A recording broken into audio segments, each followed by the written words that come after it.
আসসালামু আলাইকুম। আজকের বিষয় ট্রেনিং সেন্টারে যে লিস্ট দিয়েছে, লিস্টের মালামালের বাইরে যে আমরা কি কি মালামাল নিতে পারি, সেক্ষেত্রে আমাদের কি কি মাল নিলে সুবিধা হবে। এক নম্বর কথা, যে আপনাদের যে ব্যক্তিগত মালামাল, অনেকে হয়তো বিভিন্ন ধরনের ক্রিম ট্রিম ব্যবহার করে, নেল কাটার বা ছোটোখাটো যেটা প্রয়োজনীয় জিনিস সেটা অবশ্যই নেবেন, কারণ আপনার প্রয়োজনীয় জিনিস আপনিই নেবেন, এটা আপনার কেউ রেখে দিবে না। দ্বিতীয় কথা, ঔষধ এটা বিশেষ বিশেষ ঔষধ নিতে দেবে না, শুধু নর্মাল নাপা এবং গ্যাস্ট্রিকের সমস্যা হলে এটা নিতে পারেন। বিভিন্ন হাত পায়ের সমস্যা থাকলে নেকআপ ব্যবহার করে অনেকে এগুলো নিতে পারবেন।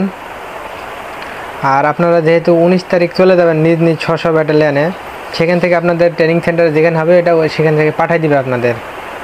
আর একটা কথা হলো কি, আপনারা ট্রেনিং শুরু করবেন 19 তারিখ থেকে চলে যাবেন, আর আসবেন জানুয়ারি মাসের 8 তারিখ শেষ। হয়তো আপনারা ছুটি পাবেন 2-1 দিন পরেই। ট্রেনিং ফাইনাল প্যারেড শেষ হয়ে গেলে ছুটি যেহেতু দিবে, তো অবশ্যই আপনারা বাড়ি আসবেন। বাড়ি আসলে আপনার তো সিভিল পোশাক লাগবে, সিভিল পোশাকটা এই জন্য ওইখানে লাগবে যে আপনি বাড়িতে আসবেন। তারপরে যদি ছুটির দিনে আপনি নিয়ে গেলেন, এটা ব্যবহার করতে পারবেন। 2টা গোল গলা গেঞ্জি নেবেন, এটা ছুটির দিনে আপনার 2টার জায়গায় আপনি 3টা-4টা নিলেন, এটা আপনার ব্যক্তিগত ব্যাপার, এটা কোনো ব্যাপার না, ছুটির দিনে ব্যবহার করতে পারবেন। সেক্ষেত্রে টুকিটাকি যে জিনিস আপনার প্রয়োজন এটা আপনি নিলেন। ক্রিম টিরিমও হয়তো ক্যান্টিনে সব কিছু পাওয়া যায়, নেল কাটার বলেন, ছোট ব্যাগ আছে, বিভিন্ন পার্টস পাইতে অনেকে একটা মানুষের ক্ষেত্রে অনেক কিছুই প্রয়োজন হয়, কেউ বেশি ব্যবহার করে কেউ কম। একটা লোক তো ফেস ওয়াশও ব্যবহার করতে পারে, তাই বলে কি ফেস ওয়াশ নিতে পারবে না? অবশ্যই ক্যান্টিনে আছে, আপনার ক্যান্টিন থেকে নিয়ে নেবেন। যদি কোনো কিছু নিতে ভুলে যান, ক্যান্টিনে আপনি পেয়ে যাবেন। ক্যান্টিনে নাই বলে কোনো কথা নাই, যে সকল জিনিস আপনার ব্যবহারের যোগ্য ওইখানে দেখলে আপনার মনে পড়ে যাবে যে এটা এই কাজে ব্যবহার হবে।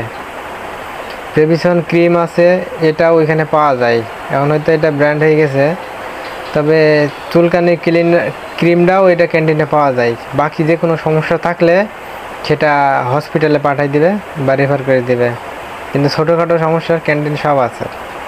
আর তারা বাইতুলিতে ট্রেনিং করবে তারা তো ভালো। বাইতুলিতে একটা বিষয় কি, যাদের হয়তো কেউ কেউ বলতেছে যে 3065 জন লোক 104তম ব্যাচে, তার মধ্যে 75 জন হচ্ছে মেয়ে মানুষ। সব ট্রেনিং নাকি বাইতুলিতে যেতে হবে, সাতকানিয়াতে।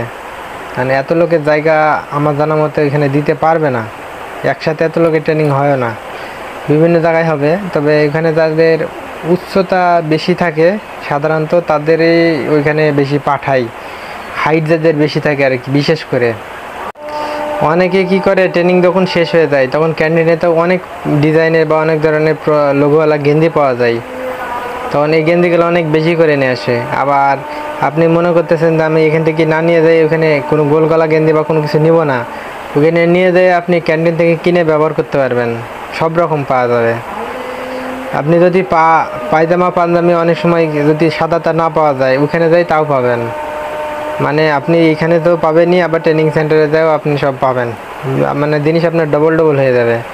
যে সাদা শার্ট কালো প্যান্ট নিতে বলছে, এটা 1 সেট করে নিতে বলছে, আপনার সুবিধার্থে 2 সেট অন্তত নেবেন, কারণ ওইটা নষ্ট বা একদিন ভেজা থাকলে আপনি ওটা ব্যবহার করতে পারবেন, কারণ ওটা রেগুলার প্রয়োজন। ঠিক এমন কিছু কিছু জিনিস সব কিছু ওইখানে পাওয়া যাবে, ডবল হয়ে যাবে। শু আপনি একটা নিয়ে যাবেন, সরকারিভাবে একটা শু দিবে 2টা। তারপর সাদা গেটস আপনি নিয়ে যাবেন, ওইখানে পিটি শু দিবে, তখন আর সাদা গেটসের কাজ থাকবে না। প্রথম প্রথম কয়েকদিন কাজ আছে, তখন পড়েই থাকবে এভাবে। এমনই কিছু।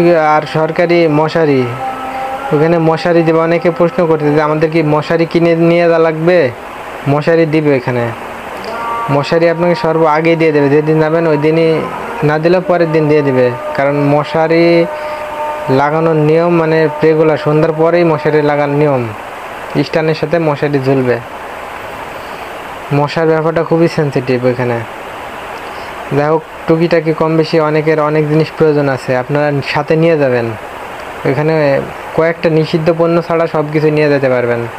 আপনার টাঙ্ক আছে, ব্যাগ আছে, টানবে গাড়িতে, আপনি কেন সমস্যায় আছেন? আপনি যা ইচ্ছা নিয়ে যাবেন। শুকনা খাবারও যদি বাড়ি থেকে মনে চাই নিয়ে যাবেন, রেখে আস্তে আস্তে খাবেন, পিঠা বানায় নিয়ে যাবেন, এটা কোনো ব্যাপার না। আর পরবর্তীতে যদি কোনো বিষয় আপনাদের জানা থাকে অবশ্যই কমেন্টে বলবেন।